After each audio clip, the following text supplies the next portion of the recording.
Hello, ladies and gentlemen, esteemed teachers, educators, administrators, superintendents. This is Bintel Powell with Bandit Publishing, and I wanted to use this hopefully quick slide to explain what your students, if we're fortunate enough to work with your district and your school, what your students would be learning as far as our curriculum or our teacher's guide. We have a teacher's guide which is full of 220 paced lesson plans that walk the students through the entire year-long course. You can use it as an elective class. You can use the formula as an after-school program. You can use it as a condensed summer camp. And you can obviously use the book as a summer reading. But we're going to go through this and explain it from the perspective of innovation, engineering, to the tune of developing a brand, and that is in relation to any particular career cluster or profession or occupation. And our end goal is to teach students to innovate inside their particular vein of study, so that they can obviously turn their skill sets, whether it's in wood shop or automotive or graphic design, where they can obviously get a job. That's the first and foremost goal. But then to develop their skills and their ability to turn their skills into a corporation where they can go out on their own and be an entrepreneur and hopefully disrupt the industry, which is to create a product that changes the landscape of their industry and obviously makes them into a billionaire. And we're going to do this through exploring the sensibilities of the scientist, the design innovation engineer, and then the salesperson. So let's get into it.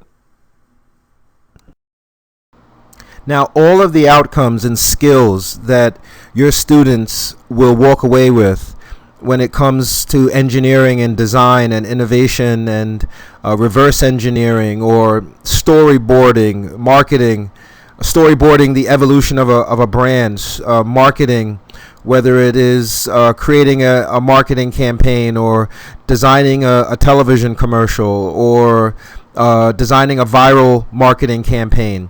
All of this will be accomplished with these 4 21st century engineering instruments. I like to call them the engineering toolkit.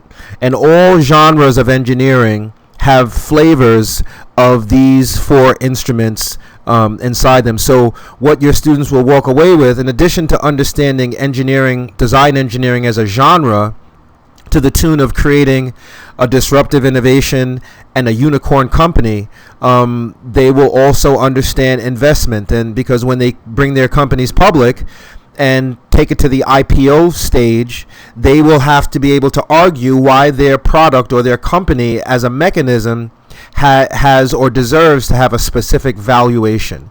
So this program straddles entrepreneurship, it straddles engineering, and it also straddles investments and financial literacy from the perspective of investment and growing your capital. So the notion of being a hedge fund manager or a fund manager or an investor, an investment banker, your students will understand that jargon. There's a vocabulary component, but the net here is that these are real engineering instruments to create. The logic statement at the bottom creates the disruptor, and the model to the upper right hand corner, if you're facing your screen, creates the unicorn company.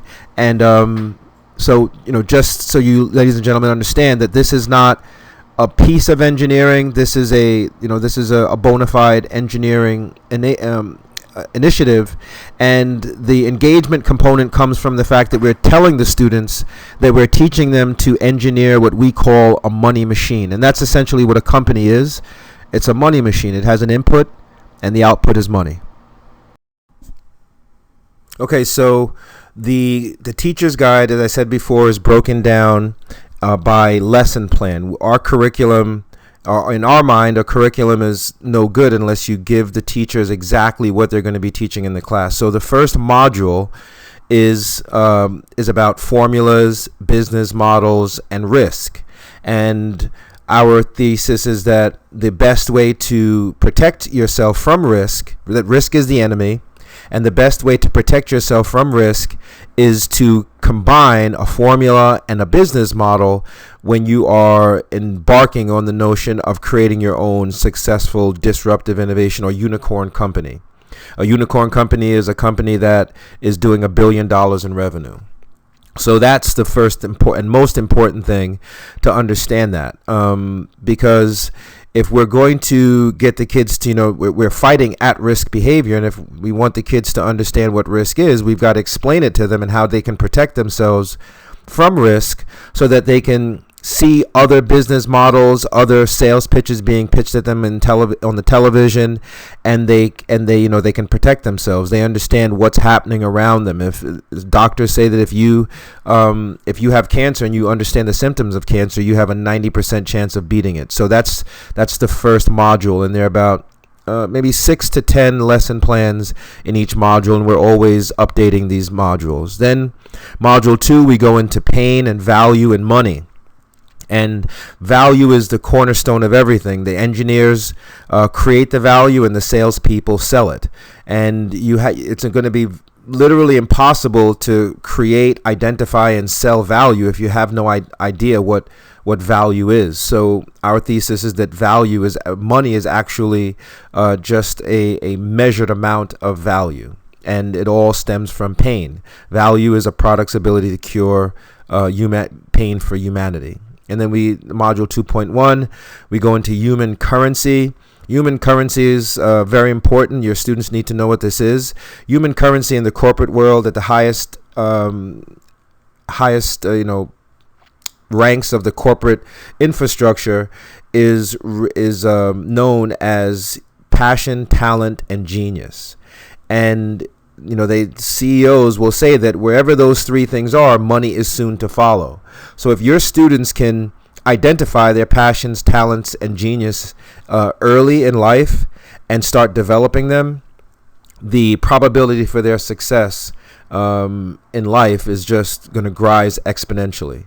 So that's very important, and if you read the book or listen to the audiobook, you'll understand why. The C-suite and the company, the C-suite is just the CEO, chief marketing officer, chief financial officer, chief risk officer, chief information officer, chief executive officer. I didn't say that already. And these are the people that design or engineer the company. All right. And the students, once they realized, we set their expectation on being inside the C-suite, which is now only discussed in the Ivy League because that's where, they believe that they create C-level employees. We want to turn that dynamic over on its head, and we want all kids to have an understanding of what the C-suite is and how they can use those different roles to create their own company. Module 3 is the scientist, the design engineer, and the salesperson. All great entrepreneurs have the ability to operate with those three caps. They can discover like a scientist, they can design like an engineer, and they can sell these designs all over the world using business models. So your students need to understand the difference between a discovery and an innovation. That's critically important. And we make sure that we run the students through drills so that they can understand when they're in their science mode, when they're in their design engineering mode, and when they're in sales mode. It's critically important to understand the mentality of those three sensibilities, because in a corporation they all work together, and when they do, the company is moving at optimal levels. Logic and innovation. Logic is the basis of innovation. Computer programming and computer coding is an example of logic, and we have a proprietary logic statement that we can use to teach the students how to think like an innovator, and most important, they can reverse engineer, which is a critically important skill set to have, the innovations of other great entrepreneurs, and they can figure out how they came up with their ideas, and then they can start innovating and copying that thought process. So we're actually teaching them how to watch themselves think like an innovator. infinitely important when it comes to technology and innovation. Then we get into charting, module 3.2, charting and the evolution of a brand. So we can use that reverse engineering logic to figure out how any brand, any corporation, whether it's Tesla or Ralph Lauren or Def Jam, we can use that reverse engineering logic to figure out how the brand evolved from Ralph Lauren selling ties to a fully functioning lifestyle brand, from everything from clothing to apparel to watches to shoes to cars. I mean, Ralph Lauren is said to be one of the greatest businessmen in the history of modern capitalism, which I don't know is a stretch, but that's what we get into. So the students actually use models to storyboard and visually see how an entrepreneur started off and how they evolved from one product to the next, to the next, to the next. And they can track this and chart this. And charting is incredibly important. It's part of every discipline. So that's a really important module. The law of attraction, we talk about. Basically, the law of attraction goes into success. Most people are chasing success, but when you have the right product and your value of your product is out there in the atmosphere through marketing and advertising, the law of attraction says that success will chase you. Right now, your students are chasing success. We're all chasing success, and we're implementing at-risk or model behavior, depending on what we think success is, to try to get success to chase us. And your students need to understand that, because right now the media is telling them that that at-risk behavior is going to attract success to them, and when it doesn't, they're confused because they see other models of behavior on television using that same at-risk behavior and wildly successful. So when it doesn't work in their life, it's very confusing, not just for children, but for adults. So for them to understand that at a very young age really sets them head and shoulders above other folks, especially inside their particular disciplines.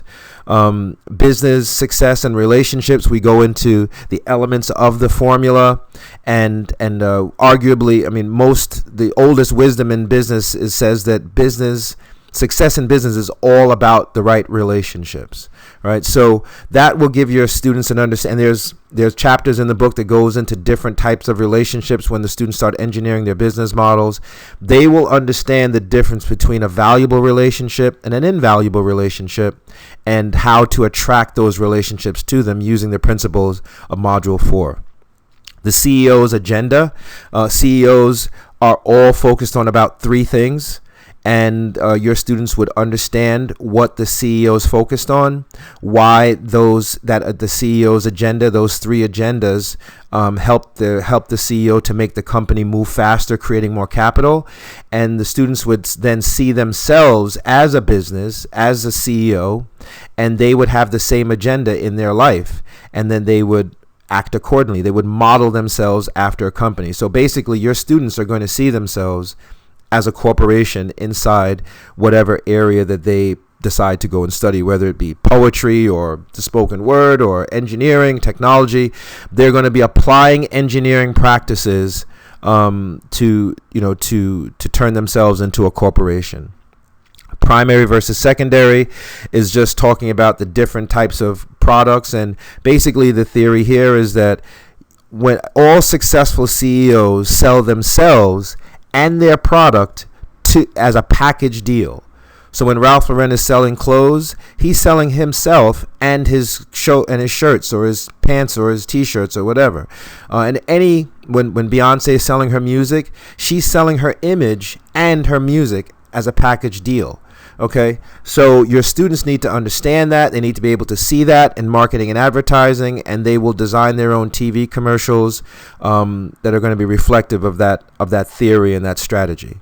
Scarcity, which is a basic economic principle that says if you have a product and there's a little bit of it, and you only make like in cryptocurrency, it's very apparent. Scarcity is the basis of cryptocurrency, and it's a basis of economics. So the students will see that the more valuable the product and the less of that product there are available on the market, the more the price goes up, and that's a function of scarcity. Module 9, the students will go into time and how time affects business, how they are a product, and how much time it takes to bring them to market. They will see themselves as a product. They will see the school as a money machine.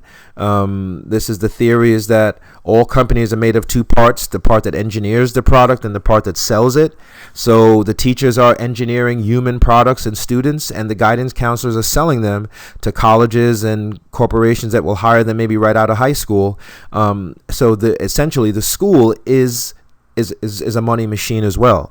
And all of this is a function of time. So as far as time management, understanding calculus or leading into calculus, the actual formula, plotting things out over time, the students will have an understanding of time. They will understand why getting to school late, getting to class late, all of these things play into their own personal design of their own money machine, and they will understand the difference.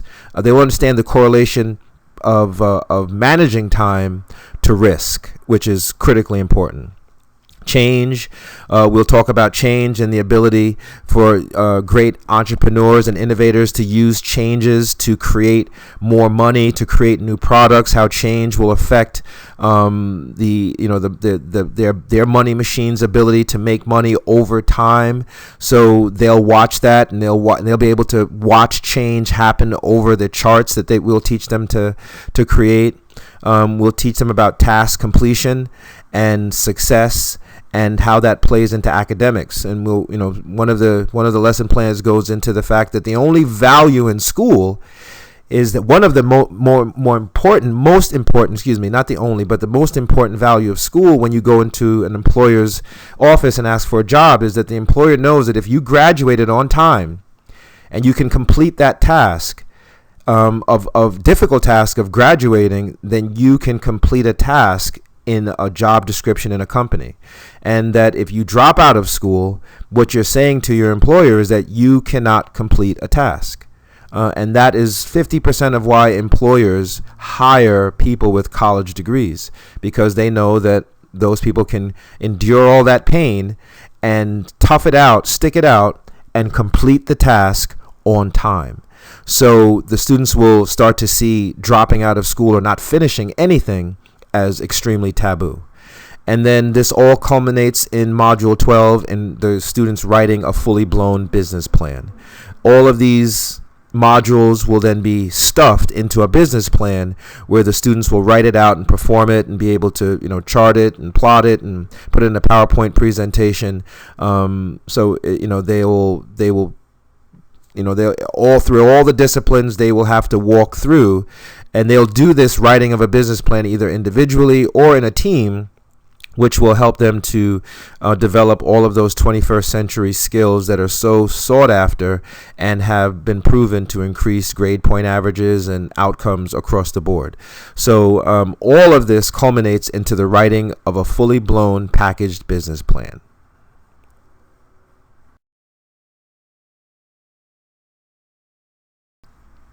So I want to thank you, ladies and gentlemen, for taking the time to listen to this, hopefully what you believe is a quick presentation. There are lesson plans that I send out as samples to give folks a more micro understanding of what is inside the modules, and I'd be happy to send those out.